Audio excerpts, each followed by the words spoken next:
Democrats are on the lookout for a 6-foot-tall, 81-year-old who escaped the White House earlier today. We're told he sounds and looks something like this. The only garbage I see floating out there is his supporters.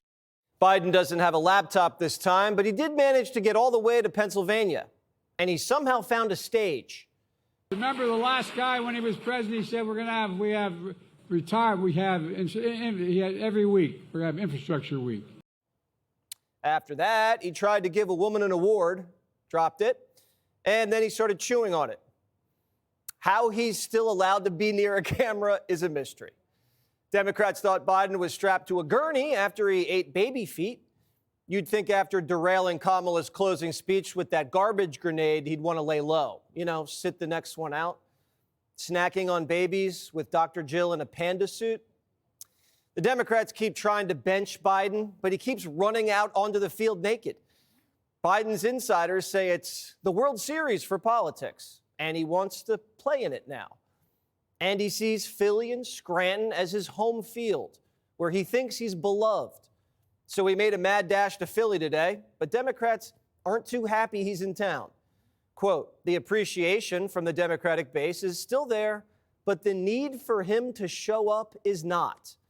At this point, it is really all about Kamala Harris, and she needs separation from Biden, is what one Democrat says. The speeches have to be inspiring, and Obama and Clinton are better suited for that task than the president. That stings. And Obama's speechwriter just went on CNN moments ago and told Joe his time's up. Should Biden even be going out on the trail for Harris at this point, or is he just like too much of a risk? I mean, if I was Joe Biden and I knew, look, his legacy obviously is at stake in this election, and he is the president of the United States, got a lot of work to do as president, I would probably look at the numbers. I would look at the race and say, I'm going to focus on being president over the next couple of days. And that's probably the best. That's the best thing he can do for not just the Harris campaign, but himself and his legacy. Obama's guys are saying, nice presidential library you got over there, Joe. Be a shame if something happened to it. Next time you think about leaving the White House, think about your legacy. They're not afraid to put him in Walter Reed for the weekend. Hunter's going to need a new job where he doesn't have to pee in a cup, and the Sugar Brothers tapped out. So after this week, Democrats can't even stomach seeing Biden on the trail again. We're just learning that they confiscated his phone. He had a bunch of campaign calls scheduled yesterday, and they canceled all of them. They just told Joe, you know, the reception's spotty. Try again tomorrow. And then Joe forgot. So they've taken away his laptop and his phone. The whole White House is angry at the big guy, even the White House stenographers. They are now as mad as you will ever hear a stenographer on the record that White House officials working for President Biden tried to change the meaning of their transcript. So it sounded like the president on that Zoom with Voto Latino was just criticizing a comedian instead of all Trump supporters. So after Biden called Americans garbage, they forced the White House stenographers to rewrite the transcripts. And the stenographers were like, yo, you guys got to be kidding me. This is a violation of the Presidential Records Act. That's what you raided Trump's house over. And Biden's guys said, just do it. So they did it. Kamala can't even believe it. Obama's fighting with Biden. The White House is strong-arming librarians. And her VP pick just called the world's richest man gay. If you're a billionaire, Elon Musk, for example, say, that gay got it. Michigan knows that word. Look, that dude got a tax cut. Tim Walz is calling the other guy gay? What is going on here? He should be the... Never mind. Obama and Pelosi both said Walz was a poor pick, that Kamala should have gone with Shapiro. And it looks like Harris is having second thoughts because she's cheating on Tim Walz right in front of everyone. This election, it's bigger than us. It's about the future. Do you want more chaos? Or like me, are you ready for some common sense? That's why I'm with Kamala. This would be like Trump cutting an ad with Doug Burgum. You can't cheat on your VP. This isn't wife swap. Did Tim get cooed? I get it. Pennsylvania's do or die. You expect it to be all hands on deck there. So why are they sending Bill Clinton to New Hampshire? When did New Hampshire become a battleground? Biden was just in New Hampshire. Remember, that's where he said they had to lock Trump up? The last time a Democrat lost New Hampshire was 24 years ago. And now Real Clear Politics is saying New Hampshire is a toss-up. If Trump wins New Hampshire and he hasn't even campaigned there, it's going to be a big night. And Bubba's got, 9 lives? He said Trump's economy was better than Kamala's, and he said Lake and Riley would still be alive if the border czar had done her job. The Harris campaign must be really needy to roll the dice and let Bill loose again. But Bill knows better than anyone. It's the economy, stupid.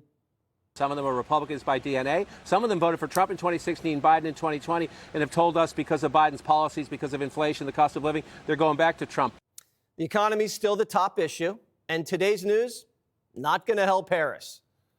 The big jobs report, and the prophecy came true. Jobs light, 12,000 in non-farm payroll. That is the lightest going back to December of 2020. It's a massive drop, of course, from what we saw in September.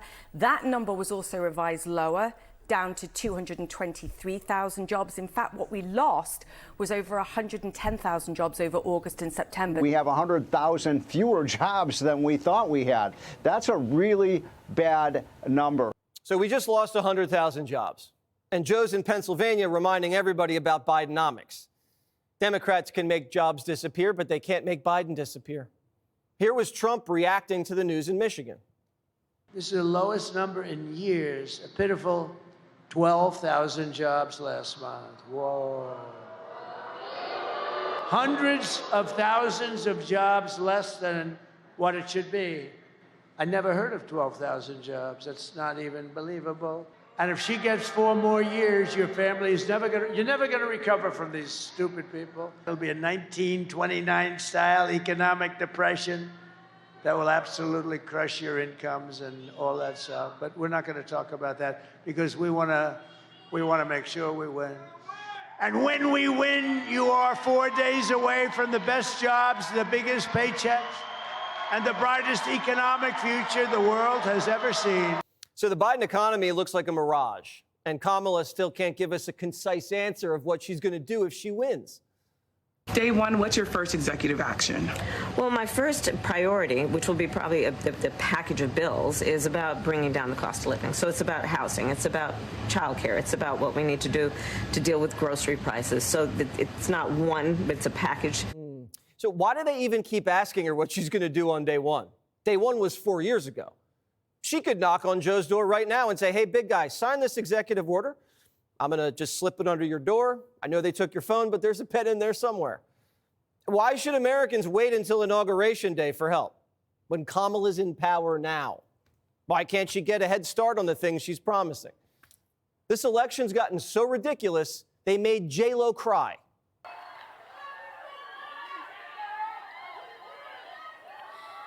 I promised myself I wouldn't get emotional, but you know what? We should be emotional. We should be upset. We should be scared and outraged.